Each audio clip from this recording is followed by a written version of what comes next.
Hi guys, it's Coach Pat from the Rant. Before we get to the Rant, let's talk a little bit about our sponsor, Premier Football Consulting. These guys do a great job of placing football players throughout the country at great programs from Division I to Division III. No one does it any better. But instead of me telling you about it, how about you hear from the CEO, Nico Pappas? Nico, tell us all about it. Hello everyone, welcome to the Rant. My name is Nico Pappas. I'm Coach Pappas' son. I'm also the director and one of the founders here at Premier Football Consulting. Our team at PFC has been around for 23 years and is one of the largest football consulting groups in the country, as we've helped over 1,000 players and their family navigate this competitive, confusing, and costly recruiting process in an effort to find a great college fit. Our team consists of 15 former players and coaches that have experience at the FBS level, the FCS and Ivy League level, as well as the small college high academic landscape. Since the advent of the transfer portal, the NIL, and in the post days of COVID, this college recruiting process has become crazier than ever. It's confusing, it's competitive, and most importantly, it's costly. The PFC has stayed on top of all of these trends and has the ability to leverage our experience, our knowledge, and most importantly, our connections at the college level to give our players a huge edge in what will be a very competitive process. So if your son desires to play college football, I highly recommend that you get the help of an expert. When you go to buy a house, you look to hire a real estate agent. It's the same thing with the college recruiting process. When you are about to enter it, you should seek the help of an expert, and that's where the PFC comes in. So if you would be interested in a quick free consultation call, feel free to reach out to me at 617-308-7801 or shoot me an email at nico@premierfootballconsulting.com. I look forward to hearing from you. Thank you. Thank you, Nico, and thank you, Coach Pap. Now, on to the podcast. Cue the music, baby.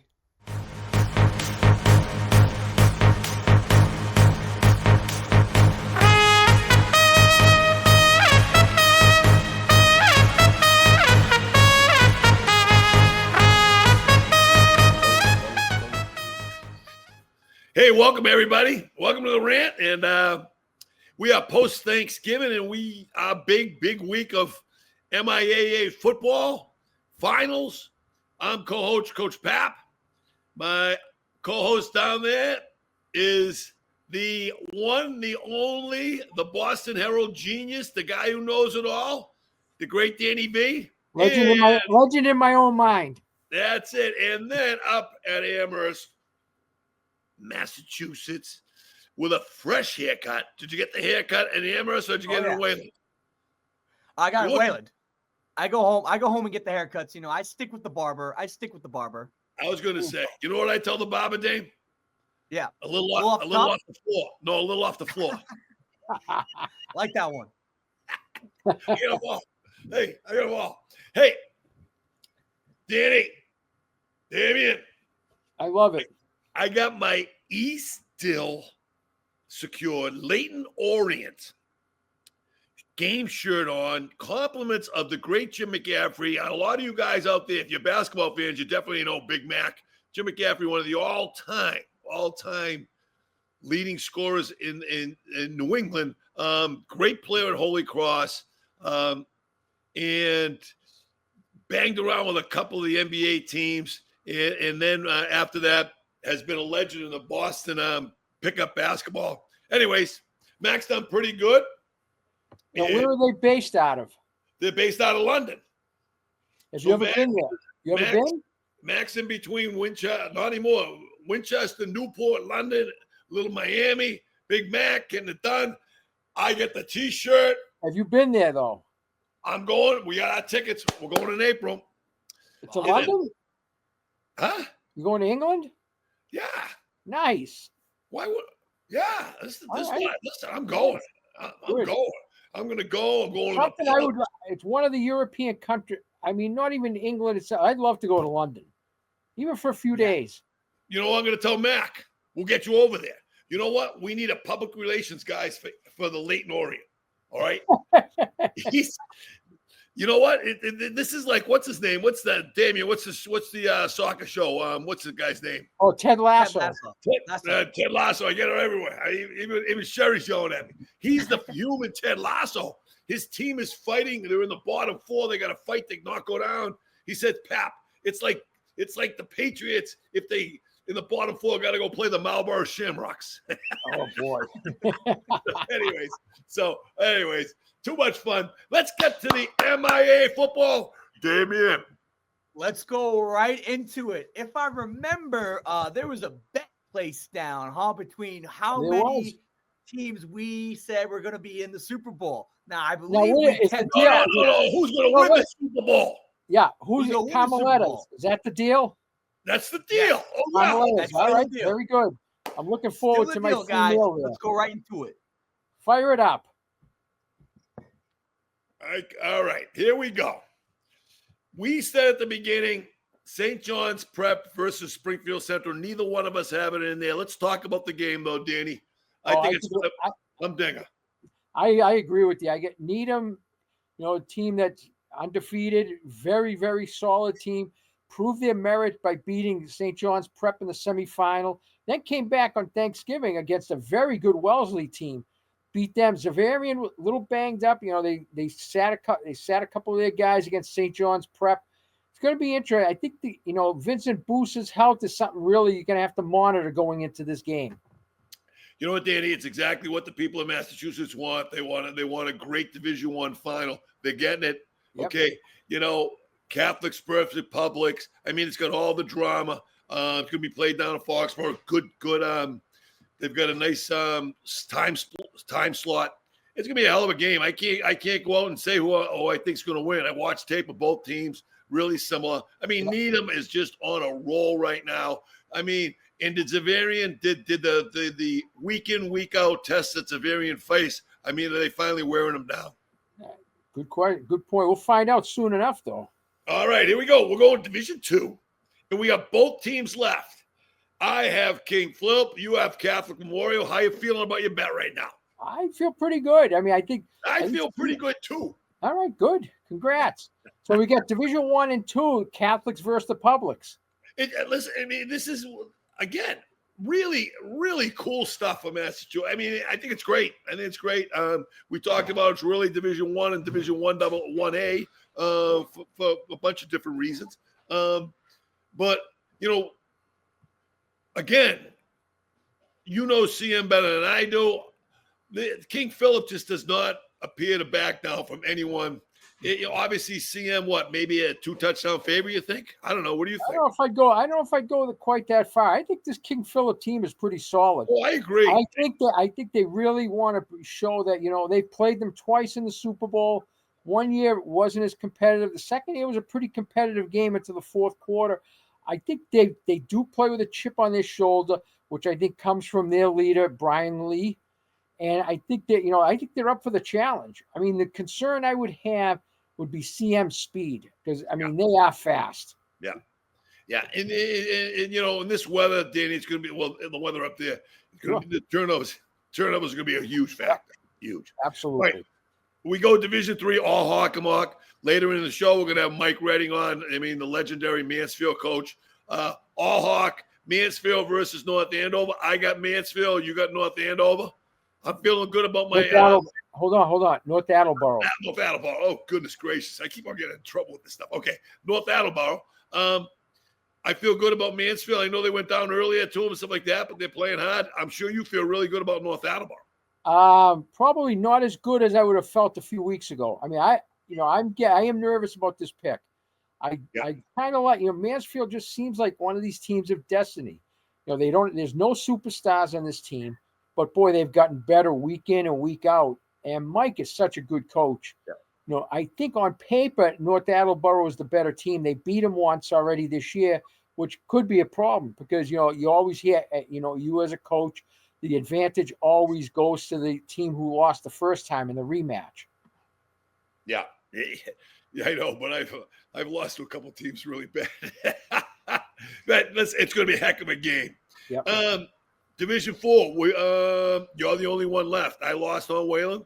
You got Situate going in against. Oh, if you lose the bet because of that pick, you should have Mr. Damien pick up the tab. I'll get the tip. You better be a good tip. That's only if. Come on, Pap. Come on. Danny and I are both good tippers. Don't worry about it. We're gonna be fine. All right, listen. I think Scituate is, I've said all year, I think Scituate's a legit top 10 team in the state. I think they seem to have a little of everything. They can throw the ball, they can run the ball. If the situation present where they need to play good defense to win a game, I think they're capable of doing that. They've got good size up front. And I still look back at, I think a lot of their players have not forgotten what happened in the state championship game last year. I don't think they were too thrilled that they allowed 62 points. I think this has served as a motivation for them. Again, I got no dog in the fight. I think Duxbury's still the king. But again, we're now, Damien, now we're rooting for Duxbury. Sorry, Herb. We like your Duxbury. Wow. Okay. No deference to Division I and Division II. I mean, all the games and everything else. But that Division V game, Shawsheen versus Foxborough, I mean, that could be a real war. And we both have a dog in the fight here. We both have a dog in the fight there. Yes, we do. I equate this to my comments on Division III. I'm not as confident about this pick as I was 3 weeks ago. Shawsheen, I look at teams they've played, Damien, block your ears for a second because I have to mention Wayland. All right, you're all set. Newburyport, Old Rochester, those are good offensive teams, and they shut them down. Yeah. When Foxborough, if you look at their games, they're not scoring a lot of points. So I think this is going to be a defensive battle. And again, I think Shawsheen, I think when we talked to Sid Tilsley last week, I think they also remember what it was like last year, the pain of losing this game in the semifinal to Foxborough. So we'll see what happens. I mean, I picked Foxborough, so I got to stay with my man Jack. Stay with him. I'm going to stay with Shawsheen. I don't think literally any team in the state's on a bigger role than they are. I really don't. And there's no reason for me to think that they're not going to be able to keep on rolling. It's going to be a great game. Two Hall of Fame coaches as well. Sure. All right. You got the only one left. My Stoneham Spartans got robbed, and they should be there, but that's okay. By the way, wow, what did they do to Reading? Oh, they clocked Reading, clocked them. I give Bob credit because you lose a game the way they lost, kill a loss, and you're dealing with kids. You wonder, are they going to mill in the final? This is it. But I'll tell you got to give Bob credit. He clearly got his team ready to play, and they were fantastic. Fantastic, unbelievable. So anyway, we got the Spartans and you got Fairhaven. So I've become a huge Hudson fan. This is going to be a classic game. I mean, they played last year in the semifinals, 40-37 Fairhaven. You got two of the marquee individual guys in the state here. Fairhaven with Justin Marcus, who's got the state record, 110 touchdowns for his career. And Hudson's got a dual threat quarterback, Zach Attaway, who's got, I think, like 130, 140 he might be as many 146 for his career. He can kill you with his arm, kill you with his legs. This guy, I think this is your class. You hate to use a cliche, but I'm going to use one here. Could be the last team with the ball. Could be the team that wins here. Yeah. Is Justin, is he healthy? Because I know he went down at some point at Thanksgiving. He did. He came back in the game. I did notice that as well. Yeah. And again, I don't want to get into the debate right now, but boy, I'll tell you what, that's a tough call. I mean, the next team we're going to talk about, Mashpee rested all their guys, and I talked to the defensive coordinator, Mark Doucette, and he said, it's a decision you got to make, especially when you get small numbers. So, I remember a few years ago, Millis caught a lot of heat for doing it. He caught some heat from, Charlie Stevenson made a comment that I would never do this. And Miller's coach came out and said, well, I only have 18 guys on my team. If I had 80 guys on my roster, I'd play everybody. Yeah, you got to remember, when I've got 18 guys on my roster, 3 or 4 of them don't play. So if I lose one starter, I've lost 3 starters because he's playing offense, playing defense, and special teams. Yeah. I get 2 or 3 guys dinged up in that game. I go into the Super Bowl basically handcuffed. Right. So to me, I've always said, you know what? I don't think it's anyone's business but the coach and the players. You hit it right in the head, Dan. Yeah, because every situation's different. Sure. Speaking of which, we got both involved. I got Mashpee, who's playing their tails off, and you got Uxbridge, who I know you really like. Yeah, I mean, they've put up some big numbers all year. They've won, I believe, 25 in a row. They're on quite a roll. I mean, nobody's really stopped them offensively. They're very, very talented. I do feel pretty good about this pick. I know. I kind of figured you'd do it. And again, I liked what Mashpee did, what Coach Triv did, sitting them out. I mean, they've got unusually – they have an 18-man senior class, which is – I mean, next year they're going to be down to – I mean, not single digits, but pretty close. So, I mean, they're going into it healthy, but definitive underdogs. I know you're feeling good about that. And then finally, I'm the only one left with a guy, and I got Randolph. I got Neshoba Tech. You had Neshoba. They're in the NIT final. Yeah, Danny's coaching girls basketball now. And correct, who's Randolph playing again? I'm sorry, Danny. I refuse to divulge the identity of that team. No, they're playing West Boylston. That's right. Very good team. Yeah, of course. Oh yeah. They are the defending champions. You know, Randolph won it a couple of years ago. I mean, Randolph's pretty impressive. You know, they lost a couple of kids early on, but they haven't skipped a beat. I mean, they've put up some crazy numbers as well all season long. It'll be a good one. I mean, again, I think that's really a weather game. So listen, I think you have 6 left, and I have 5. If I'm correct here, 1, 2, 3. Yeah. So, anyways, you're going in a little bit ahead, but I'm feeling good about it. So, if you win, where do you want to go? Well, why don't we just do Carmeletas then? We'll keep it consistent. Carmelitas, okay. I got it. Great. I love it. Okay, we're doing it. All right. I've already screwed up a future sponsorship with them for mispronouncing their name. That's all right. They don't care. Carmelinas, all right. Carmelinas, baby. That's the whole thing. Go to talk to Nico, the GM at the front. He's going to take. He might, if he hears about it, he might whack you when you walk through the door. You know. That's all right. There'd be a lot of people very happy if that happened. Carmelita is right next to that guy when the guy was trying to shoot the Pato pastry. Yeah, Pato. He almost took the poor kid out at Modern Pastry. Okay, Dave, where are we going next, buddy? Oh yeah, guys, we had a very fun NCAA week last week with going into conference championship games. Very interesting, but let's dive into the good, the bad, and the Umass. I had to bust it out. I saw the topic. I love it. Danny, what was your favorite game and why, buddy? I like the Michigan-Ohio State game. Yeah, I did too. Yeah. I mean, I'm not a big Ryan Day guy. I like the fact Michigan, I don't like him as much without Jim Harbaugh there, who's my guy. But I love the fact that, local kids played in that game, and a couple of them, as you're going to mention later, really played a big part in Michigan winning.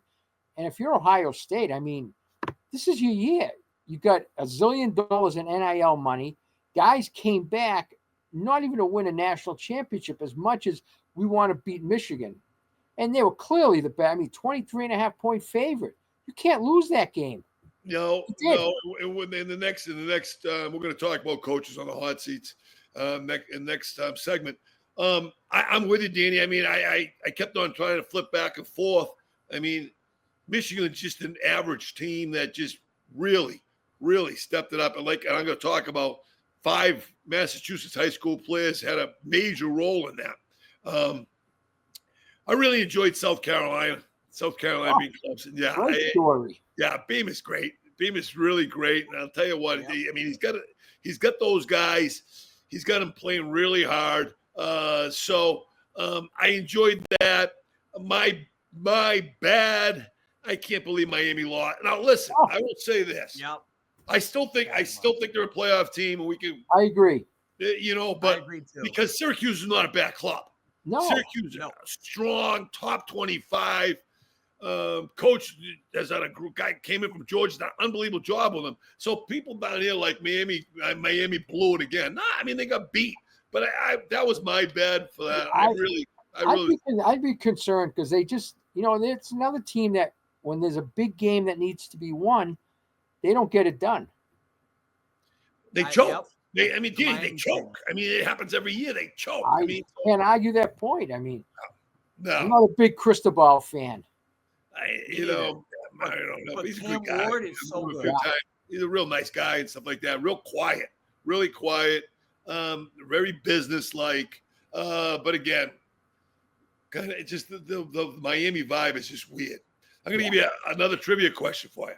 Yeah. Top 25 top 25 schools in the country, football. Yeah. How many have urban campuses? Urban. I'm going to say one. What? Miami, University of Miami.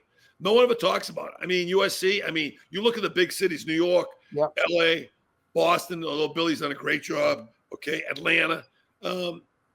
You look at all the big all the great football programs are state universities or private that are out in the boonies.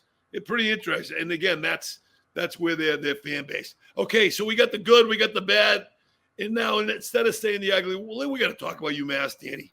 I mean, 4 or 5 years ago, UConn and UMass were. I mean, again, they played to a good game to finish out the season. Yeah. You see what Jim Moore has done at UConn and where we at with UMass. I mean, what's your thoughts? At some point, UMass is going to have to, make a hard line decision. What do they want to be? Because this is clearly not working. They have to decide where they want to be. They have lost more money in a football program than any program in the country. Yeah. They have been unanimously rated the worst stadium in the country for an FBS school. I mean, Dame, I'm going to ask you. I mean, what's the vibe on campus with the football? It's just I don't know. We need, I know that we had new coach come in or interim coach play that last game. We just need something new. We need something fresh. We need just a complete rebuild, rehaul. We need to get rid of the entire coaching staff. I just think we need to start brand new. I'm down for going into the D1A. That's what I honestly think is the best idea. I don't know if we're actually a truly D1 program. I don't know. We're a big school, but we just can't. We just can't do it with football. Dame, I'm going to jump in. That's a very astute point by you. I mean, they're going to make a decision. They got to figure out if they're real. I mean, they're in the MAC now. They should win games in the MAC. But still, places like Buffalo, Bowling Green, they've got way better facilities than UMass. I mean, if they really want to play Division I football, they've got to step this thing up. And by the way, for those people who don't know, UMass had an unbelievable tradition until the last 10, 15 years. I mean, great football. And it just all fell apart. I don't know. Danny, what do you think? I think they got to find a Bob Chesney type. Yep. One of those guys, a young guy who, who's been very successful. You got to come in and, administration has to, if you're going to have a football program, the administration has to back them. Yep. And I don't know if there's total backing there. I think it's it seems like from a distance, it's like lukewarm support. I mean, you're either all in or you're all out. Listen, the job pays them $1 million. I mean, it's not like, you're going to be in the, on food stamps. That pays $1 million. So they should be able to go out and find a really good coach. I agree with you, Danny. I would love to see him go out and find a young coach, a guy like Chesney. Chesney's not coming back. I mean, he's got a rocket at James Madison. The guy who just got fired at West Virginia is a UMass grad. There's a couple guys. But again, I think that honestly, I think this is the last straw with the thing. Give it 3 years. I agree with you there. At some point, it's what do we do here? And I'd just rather play better football. It's simple as that. I'm sick and tired of getting steamrolled by Missouri and stuff like that. It just makes more sense for us to go down a level and play actual level competition. That's just from me. Yeah, I agree. So all right, so we're all in on that one. Okay, Dame, where we going next, buddy? Oh, yeah, guys. I'm kind of rocking the Christmas colors, unironically, but, 'tis the season, coaches getting canned. Fa la la la la la la la la. Let's talk about how coaches are getting canned by the They're hanging around us too much. This kid he's going places. I'll tell you what, this guy's going places. No, thank you last season. We're lucky, Danny. Take us. Danny, you and I talk about it all the time with our texting and stuff like that. But I'm gonna make a point, and then Danny, I want you to run with what direction you want to go to. Since the beginning of time, it's never the players. It's always when you lose, it's always the players. When you win, it's always the players. When you lose, it's always the coach. I mean, it is what it is. but you see guys getting fired. You see people talking about should they fire Ryan Day.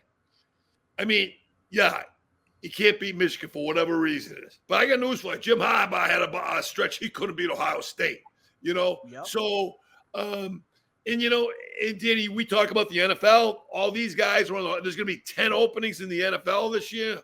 It really, to me, it really goes to, I think people jump to conclusions. I think they don't give it enough time and effort to find the right fit for their program.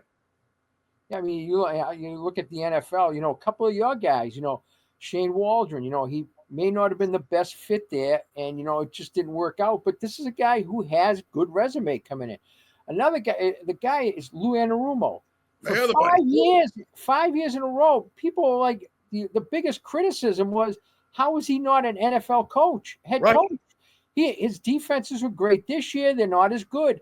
All of a sudden, they want to fire him. I mean, did he all of a sudden forget how to coach? Or is it that, maybe the ownership got a little tight? DJ Reader, who went to my Lions, I think they were finding out, this guy is a little more valuable than we may have thought he was.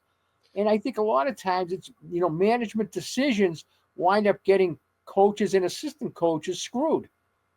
I was on the phone yesterday with an NFL executive over an hour, and we were shooting the breeze about this whole thing. And these guys are billionaires, and a lot of them, it's their toys. They want to play with their toys, and they don't go out. I really don't believe they go out and they hire the best football coach. Okay, Exhibit A. Look at the NFL this year, and I may be wrong, Dan, but I don't think I am. Mm-hmm. Of all the new coaches, is Washington the only team that's going to make the playoffs? Well, the Chargers look pretty. Chargers right there too. Yeah, the Chargers have a shot, but I mean, with Denver winning again last night, I don't know. But I'm sorry. No, continue. Go ahead. Yeah, but I think what you're getting is, I think Washington, new ownership. I think they've been smart enough, Josh Harris to back away. But now I look at my Lions. I mean, when Dan Campbell, now everyone, they want to build statues. People forget that he was 4-19-1 his first 24 games there, and they wanted him out of there. The owner, Sheila Ford, came out and said, no. She said, I know our record is not good, but Brad Holmes and Dan Campbell, I believe in what they're doing. I believe we're going to turn it around. And since then, I mean, they've been unbelievable. I think you have to be patient. You Danny hit it right in the head. You have to be patient in every single, Zach Taylor, same thing out at Cincinnati. Yeah. Started off horrifically, but they liked the direction where they went. They drafted well with Burrow and Chase, and they got to a point where they're in the Super Bowl. They should have been in the Super Bowl the next year. They played well, not this year. So to your point, that I'm not, people are just not patient. Everyone wants to fire Mayo. I mean, listen. Crafty made his decision. Do I think he was the most qualified? No. Do I think he's doing a good job? I admire the way he's trying to handle the team. I really believe that. I think he's leading like a leader does. But you can't fire a guy after 1 year. In my opinion, I think my thing would be, if they were to let him go after a year, this is an indictment of Kraft, because this is Kraft's handpicked guy, and if and these guys, and say what you want, he might be a nice guy, but they all have egos. This would be some, Kraft having to admit, I screwed up here. Yeah. And you know what? He probably should not have been the guy. You knew what the situation was coming in. They probably would have been better served with a Mike Vrabel or even a Brian Flores. Right. Somebody who has at least a little experience. Because, I think they probably, they're not a great team. They're 3-10. But, a coaching decision here, and they could have 5 or 6 wins right now. Yeah, no, there's no doubt about it. And what makes me a little nervous is you're starting to hear little seeds of discontent in the locker room. Defense guys, blaming offense guys, defensive guys going after their own guys on defense. He should have been there in that situation. And that's never good. Never good at all. No. Again, we don't want to be turning to the NBA here. Right. Where we go next, Dane? Oh, yeah, guys. We're going to go make a quick transition back to the NCAA, guys. How about all these flag planting, all these fights. I mean, goddamn, I saw more punches thrown this weekend than the Jake Paul Mike Tyson fight. Jesus Christ, let's talk about it. Go ahead, Danny. I mean, the hero is Steve Sarkisian, because he's the one guy that ran out in the middle of that after the Texas A&M game and basically pushes that. You're not demeaning their logo. Get off. But I mean, this stuff is getting crazy. I mean, you win the game, and I love Khalil Mullins, but I don't agree with his comments. You have to learn how to lose. Well, maybe you have to learn how to win too. I mean, the scoreboard is the ultimate FU, in my opinion. Sure. You've stuck it to them there. You don't need to embarrass them. And the problem is, a lot of these guys who are doing it are probably like third-string water boys. Yep. Who feel like, let me get my 15. Like Michigan had a guy who wasn't even in uniform going out sticking the flag. It's like, get lost, buddy. You're not even there. It drives me crazy. Well, it drives me crazy too. We have gotten to the point. Listen, whenever you get to a point where police are in the middle of a scuffle with pepper spray, whether you agree with it or not, this shit's got to stop. I mean, this shit's got to stop. This is insanity. What are we doing here? I mean, think of every sporting event that you know. I mean, Danny, you're a tennis guy, okay? Yes. I mean, guy goes out, wins Wimbledon, goes over, takes his racket and slams it into the court. Yeah, this is my court now. What the fuck is this? I mean, this is just this is shit we're talking about. Yeah, and we're letting it go. And I'm gonna rant at the end. I'm ranting now, which is good. I like to rant at the end. Listen, I'm gonna rant at the end about, see you later, around the horn. I'm listening to their panelists yesterday, Pablo Torres and Bradford. And they're actually agreeing with that. Oh, it's okay. It's your fault. You lost the game. Once you lose the game, then your field is theirs. That's bullshit. That is absolute fucking ludicrous. Those are guys who've never played a sport in their lives. It just doesn't make any sense. In the NCAA, I'm shocked that they did not come out with something on Monday afterwards, because this is just ugly. You've got great competition, and it's a black mark on the NCAA, in my opinion. Yeah. Absolutely. 100% agreement. How do you think I feel, Dan? What do you think? It's fired up. I think you're mad. Dan, my dogs are cowering right now.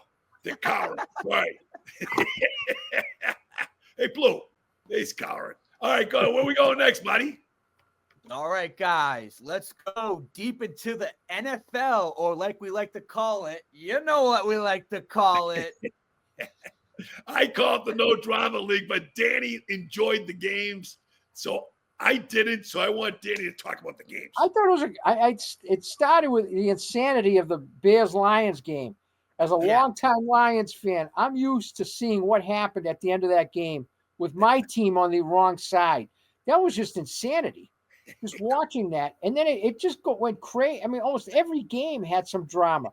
The end of the Raiders game, the guy snaps the ball, the quarterback's not paying attention. You had a chance to basically beat the Chiefs. No, stop, Danny.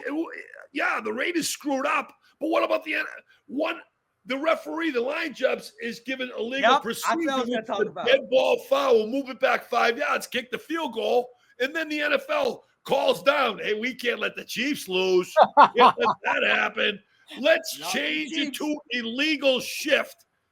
I mean, what is this, the fucking WWE? Come on, they do seem to get a lot of breaks, I'll tell you that. But then you had the horror in Foxborough Sunday. You had the Jets blowing a big lead.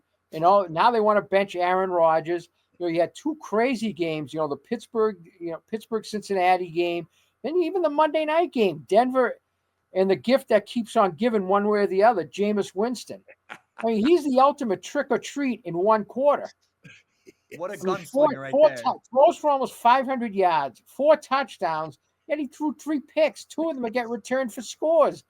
It's like total disregard for the football. He reminds me of everyone's hero, who I hate, is Brett Favre, because he's a coach killer. Brett Favre threw, I think, 32 interceptions for touchdowns. Just doesn't care about the ball. Just go. Winston, the same thing. Danny, I admire you. And you know what? Believe it or not, viewership is pretty good in the NFL this year, because they do an unbelievable job of making useless games dramatic. But boy, I'll tell you what. There is some bad football out there, though. Gee, how about the Giants, Cowboys on Thanksgiving? I mean, you and I could have been playing quarterback, and they get great ratings. It's just, I don't know, the NFL. They got a license to print money. They are marketing geniuses. Now, let me ask you this. I'm up here, and I can relate to Miami coach Mike McDonald being cold after a game. But his own team, they're making fun of him, saying he was shivering in the locker room. He was shivering. Come on. He was, come on. Fake it, at least. Fake it. Well, I'll tell you, as somebody who hates the cold, I can respect that. I'm not going to criticize him for that. Me too. But I'll tell you what. You got to stop wearing the capris, though. You can't wear. I was going to say, just not good for his image. I mean, you know what I mean? Oh, God. And you say this is a no drama league? Every game is drama. They may not be good football. I mean, who cares who won the Carolina? Who they play? Who the Carolina? Yeah, and that game went to overtime. I know. They had a chance to beat Tampa. Carolina, Tampa. Like, oh, drama. It was, there's more drama in the Celtics game last night. Why I think a lot of it is gambling. Oh, 100%. Everyone gambles on everything, and a lot of it's fantasy football. It's 100%. I remember 2000. I don't know if it was 99 or 2000. A good friend of mine was the D coordinator of the then San Diego Chargers. We're in the locker room, and I go, "Hey, buddy," I got my fantasy team. I don't know who was playing for the time. What kind of year do you think Dan Fouts is going to have? He says, "You can't say that. Don't say that. I'm going to get fired. You can't talk." I mean, it was crazy. Now, if they're sponsored by FanDuel or something, it's all craziness. I don't know, Damien, you watch Red Zone the whole time? Dame, do you watch Red Zone? No. I hate Red Zone. I watch the full games. I'm old school. My kids watch Red Zone. I don't like it. You like it? No. You know what the best is? Have you ever seen your wife watch it? You want comedy? Watch wives watch Red Zone. Now, my wife loves football. She doesn't like the Red Zone either. She wants the game is the game. Watch this game, and that's it. Now, my nephews and nieces trash me all the time. Sherry's watching Red Zone. She's like, "What? Huh?" So, anyways, I don't get that. I mean, I understand why they do it, and obviously, I'm in the minority because they get great ratings. Gambling. But I get abused by my nephews and nieces, though. Gambling, Danny. That's what it's all about. And a lot of it's fantasy football too, because that's gambling. I mean, that's gambling. You're in the red zone. My guy's got to score here, and if he doesn't score, then you're like F-bombing the guy who did. It's also like $20 a month. It's like ridiculous. I like refuse. 25, whatever it is. Yeah, I refuse. Well, folks, now we get to the segment of the show where we really love. It's our favorite segment, and we got one of the all-time great coaches. Seriously, one of the all-time great coaches in Massachusetts. Just had his 300th win, but besides that, he's done it the right way. He's done it all at the same place, and he's just a great guy. So let's welcome in, guys, Mike Redding. What's up, Mike, guys? how are you? Thanks for having me. I'm my head's spinning, but I'm doing well. I guess if we're bothering you in December, you've got to have done something right. Yeah, it's been a long year. We're coming up on 4 months, but certainly glad to be playing football and post Thanksgiving. And it's been 5 years since the last one, so I think we were due to come back. And so proud of this team to get to this point to play at Gillette. One thing that you've talked about all year, this team is very special. I'm sure you've taken every team is special in their own way, but this team you felt, has really earned their right to get here. Talk about the special bond that you have with these group of kids.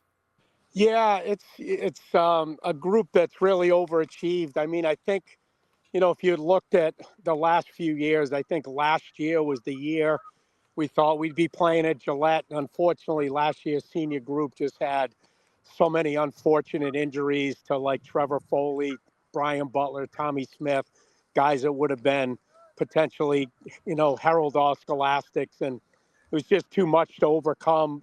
And this year, you really would have thought, hey, this is a rebuilding year. We're graduating 14, 15 starters. We're going to have a lot of juniors in the lineup. But right from the beginning, this group just believed that they were going to be good. They did their work in the off season. They practice hard. They watch film. They just do everything you ask. So it's just great when a team does everything they're supposed to the right way, and they get rewarded for everything they've done to get to this point. Hey, Mike, you're doing as you're my pick, by the way, Mike. And when Danny and I, we're going right down the wire. All right. All right. Don't tell him who I picked. It's always good news when Danny picks against us. Motivates us. Wow. That's a consistent theme on the I think somebody's calling Mike in the background. I think he's got to go now. Yeah. No, the Danny's Thursday picks get right on the whiteboard, front and center when he picks against us. I love it. But you know what? I've never gotten a ring or anything for it. I like to think that me irritating the kids has pushed them to your Super Bowl titles. I'm the underrated factor in your success. I'll have you know. Yeah, I think we're going to send you an invite to the banquet this year. I'm in. All right. Mike, there's some familiarity with your opponent. Obviously, do you see that as a pro or a con? I think it's a pro. I mean, we learned a lot from that first film, and we did some really good things to hang in against a good team, but not enough to win. But a lot of the things that we didn't do right, we've corrected or have corrected this week. We didn't start the game well, dropping the opening kickoff and giving them the ball on the 15. So we're going to avoid that this time around. So, yeah, I think we're going to play better than we did in October. I'm sure they will probably too, though, as well. So it's going to be a great battle. It comes down, we got to play great first down defense. We can't give them 5-6 yards on first down and let them go 3 yards in a cloud of dust. We gotta kind of put them behind the chains as much as we possibly can. And offensively, I don't think I gave our run game enough of a chance the first time. We probably threw a little too much. So look for good old fashioned Mansfield football. We're gonna run the ball, establish some play action. We'll get our big plays in the pass game once we establish the run. Mike, one thing that, away from the field, I mean, you're a big college football guy. You love going to these venues because you sent me text messages, pictures of these places. Where did that start from? I don't know. I think I always loved the college game. And when in high school, I was recruited. I got to do a trip in Michigan and got to go to the Big House, went to Maryland, and I think that kind of got me going into the college game. I ended up at Holy Cross, but always, was a fan of Michigan. So because they recruited me, and I think there was probably a good decision on their part to sign Anthony Connor. I don't know about that, Mike. I don't know. And just, my son started to get old enough. We'd pick a trip a year. We've been to Alabama, Notre Dame, Michigan, Penn State, Auburn, just some great venues. And what I like now is I think BC is going to be in that mix here soon with Billy O'Brien and be a place you want to go for big time football. But for a while, we had to leave New England if we wanted to see it. Speaking of college football, Mike, TJ Guy has had a great career out of Michigan. Can you tell us a little bit about coaching him? Yeah, he's a great young man. He worked hard for us, and I was so thrilled that he had the opportunity to go to Michigan. He's getting a great education. He's on schedule to graduate in May with his class. He's got a big decision. Does he stay another year and try to increase his draft stock, or does he go out now and see what happens with the draft in the spring? So I haven't talked to him in about a month or so. I did text him after the Ohio State game. I think he was too busy breaking up the fight at midfield. But he's done so well, and he's a hardworking kid, and I think he's got a chance to play on Sundays. I've got some calls from NFL teams. They like his athleticism, his intelligence, his length, his speed. So we'll see where it goes. But if nothing else, he's got a Michigan degree to hold on to for the rest of his life, and he'll be a successful guy, whether it's on the field or off. Now, I'm fascinated. My co-host here has piqued my interest. He says he has a trivia thing that he's got to ask you. So I'm back. Right. And I want to hear this. Well, it's not a trivia thing, but I think I might have stumped our guy, the master of all discriminate knowledge. Listen to this stat, Mike, and I'm going to ask your opinion why. Okay. Of the final 16 teams, 3 from Central Mass, 12 from the South, and 1 from the North. I've been, Mike, I'm around a little longer than you. I remember I was in college. I just graduated college watching you break records at Holy Cross. But I've never seen a discrepancy like that, Mike. Why do you think it is? I don't know. I think it's, just happens to be this year. But I know when we used to do the old divisional rounds where we had North versus South, it did seem that the South tended to dominate. And I think part of that is the Hockomock Leagues in the South, the Patriot League with Duxbury Marshfields in the South. You got some good teams down by the Cape and around the bridges. The Bay State League, most of those teams are in the South. So, you got most of the Catholic conferences in the southern part. So I think geographically, the way it lays out, we got some really good leagues just south of the Mass Pike. But, by no means do I not respect what those guys do on the North Shore. I think we just had the better of it this year, but who knows, it could flip next year. I'm sorry, Jane, I'm just going to finish up and you can grab the clock. I think, and Danny and I talk about it all the time, I think the glut of the private schools and Catholic schools are north. So I think when you look at the private school and Catholic school rosters, a lot of those kids are from the northern suburbs. Quite honestly, I think the majority.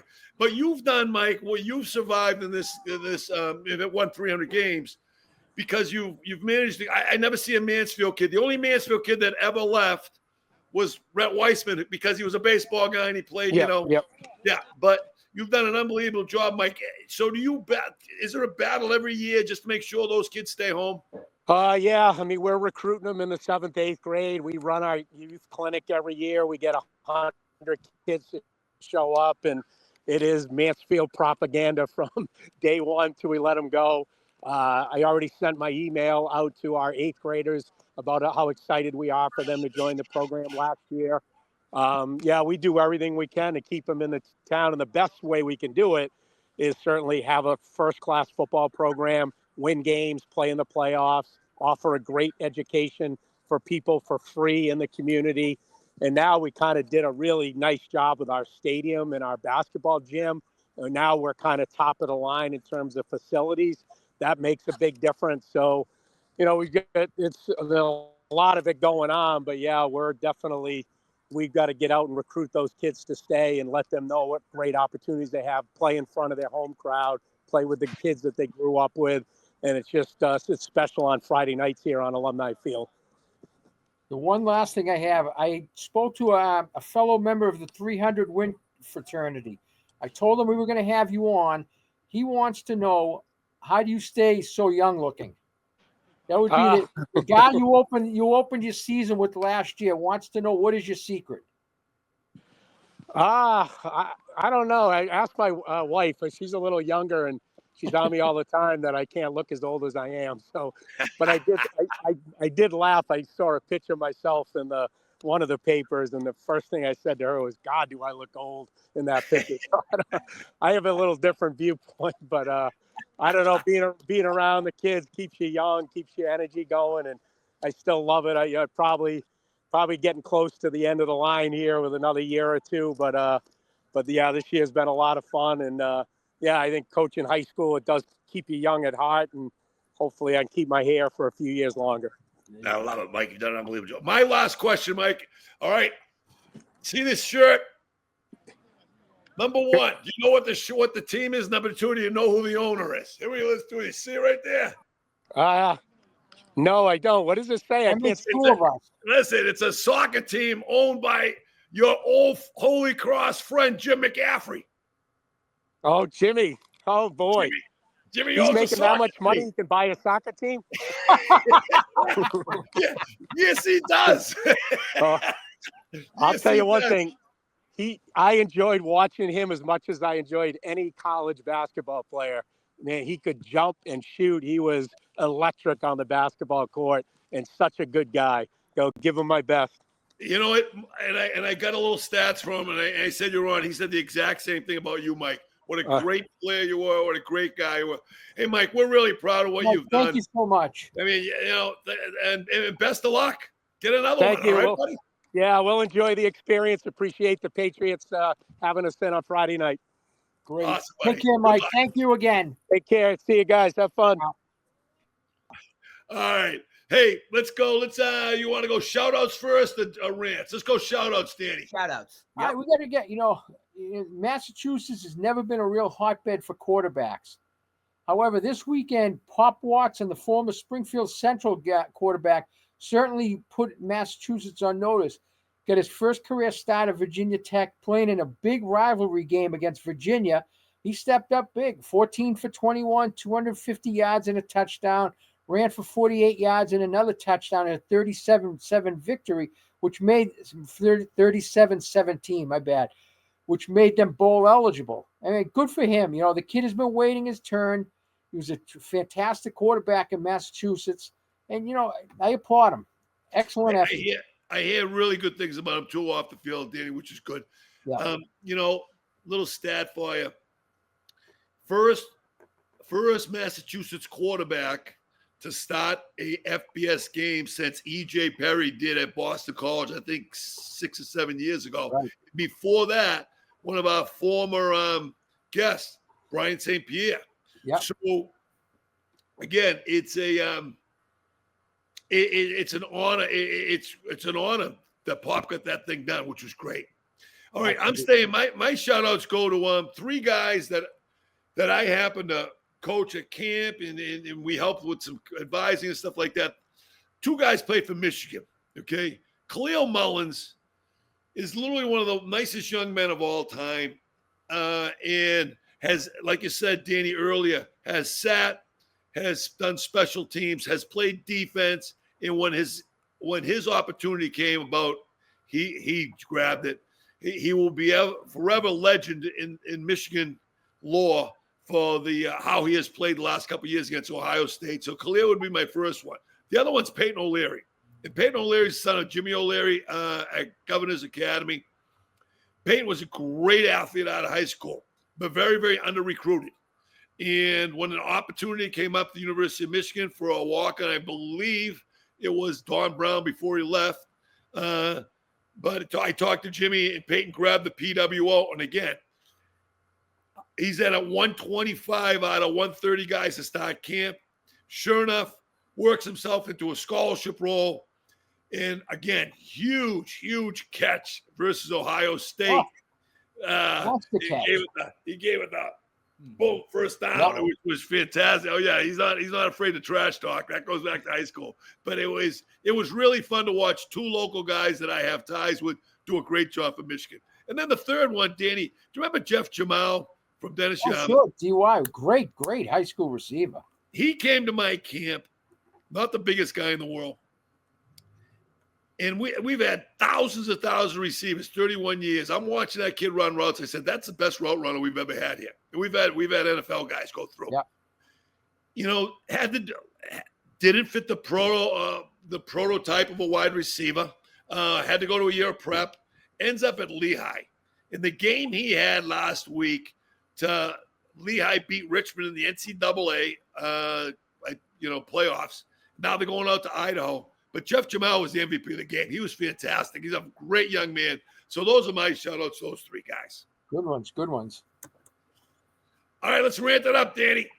My rant, it never ends. It's the amount of whining that parents do about where their games are at Gillette. And it's my colleague Matt Feld nailed it on Twitter, and I have to steal it from him. If you're playing a 3:00 game at Gillette, it's too early. If you're playing in the 5:30 game at Gillette, you have to deal with traffic. If you're dealing with the 8:00 game at Gillette, it's too late. So they can't win. They've gone 0 for 8 there.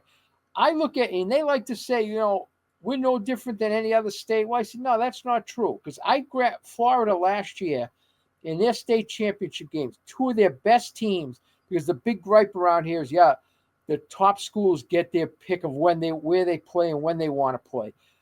Last year, the state Chaminade at Hollywood, they played their state final, and that's one of the 2 or 3 best programs in Florida. Yes. They traveled to Tallahassee, played Thursday morning at 10:00.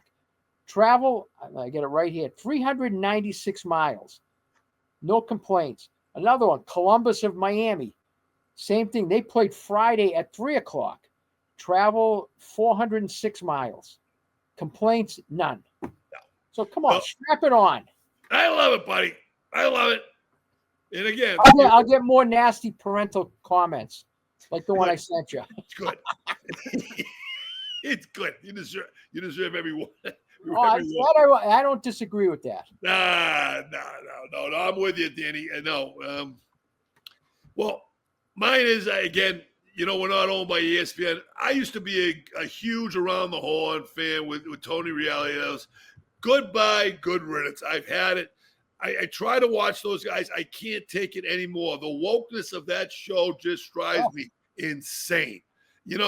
Occasionally get a Bob Ryan, a Woody, a Platsky, those guys who just bring pure class and real sports knowledge and great discussion.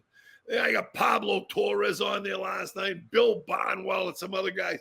It was driving me crazy. It's too bad. I enjoyed it, but you know what? Goodbye. Good riddance. They're done. They're out. And so are we, Dave. Another big show for us. Now, listen. Next week, we're going to know who's buying the Carmelinas. I got the menu all set. Until next week, guys, enjoy your football. See you later, guys. Bye. See ya. All right, boys.